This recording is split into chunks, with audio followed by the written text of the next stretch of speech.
Assalamualaikum warahmatullahi wabarakatuh.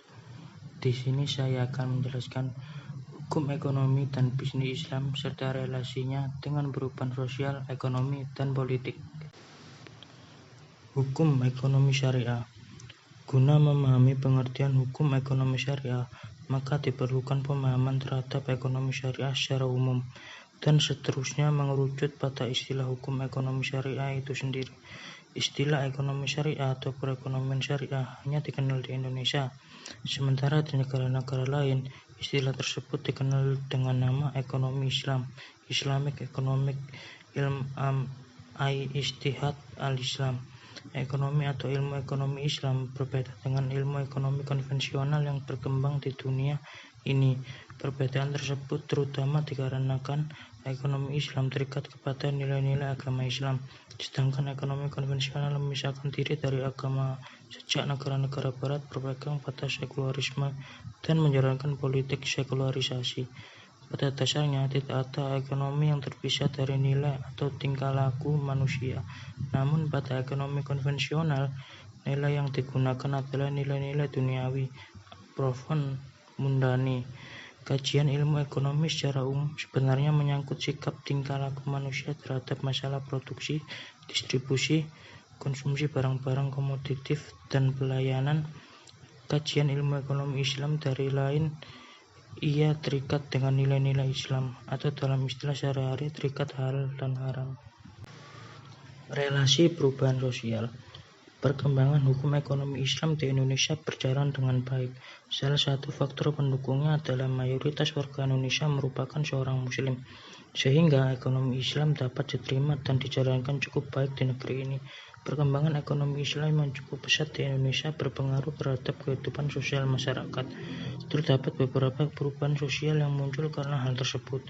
Di antaranya, banyaknya masyarakat Indonesia yang semakin tertarik beraktivitas ekonomi sesuai dengan prinsip-prinsip ekonomi Islam, baik di perkotaan maupun di pedesaan.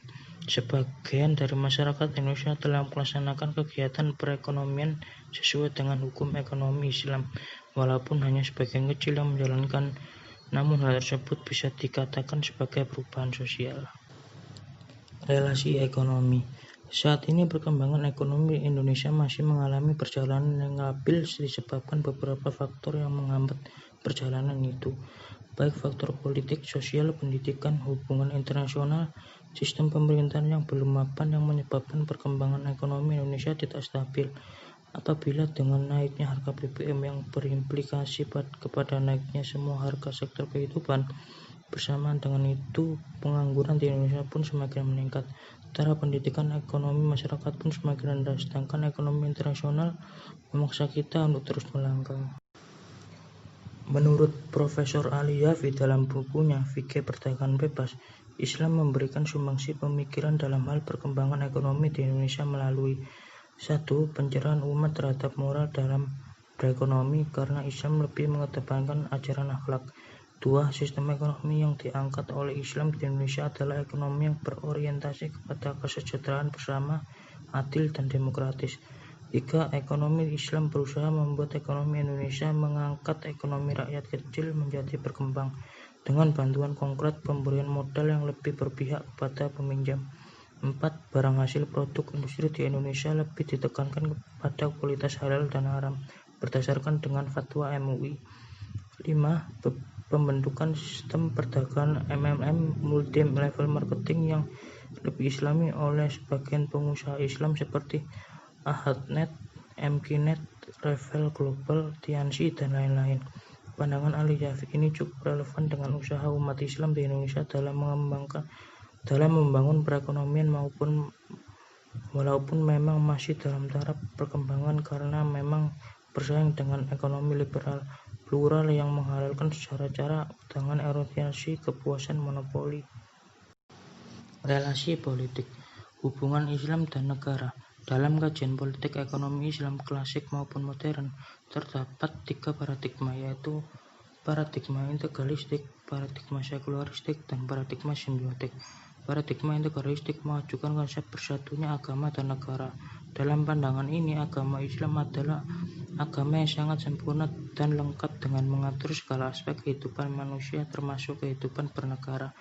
Para penganut paham ini berpendirian bahwa Islam adalah agama yang serba lengkap, termasuk sistem ketatanegaraan atau politik ekonomi dan sistem ketatanegaraan yang Islami, dan harus diteladani oleh sistem yang dilaksanakan Nabi Muhammad SAW dan Al-Khulafa Ar-Rasyidin. Tokoh paham ini adalah diantaranya Syekh Hasan Al-Banna, Syed Qutb M. Rashid Ridho, dan Maulana Al-Maududi. Selanjutnya, paradigma sekularistik menyatakan bahwa Islam adalah agama dalam pengertian Barat yang tidak ada urusan dengan kenegaraan. Menurut aliran ini, Muhammad hanyalah Rasul biasa seperti Rasul-Rasul sebelumnya, dengan tugas tunggal mengajak manusia kembali kepada kehidupan yang mulia dengan menjunjung tinggi budi pekerti luhur. Ketiga, paradigma simbiotik mengajukan pandangan bahwa negara dan agama berhubungan secara simbiotik, yakni hubungan timbal balik dan saling memperkuat. Dalam hal ini, agama memerlukan negara karena dengan agama negara dapat berkembang pesat. Sebaliknya, negara membutuhkan agama karena dengan agama negara dapat melangkah dalam bimbingan etika dan moral. Paradigma ini dikemukakan oleh Al-Mawardi dan Al-Ghazali.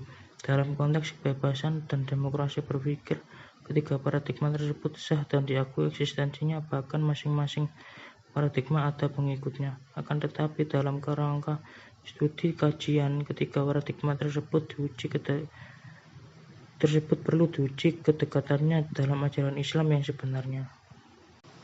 Sekian presentasi dari saya. Bila ada salah-salah kata, mohon dimaafkan.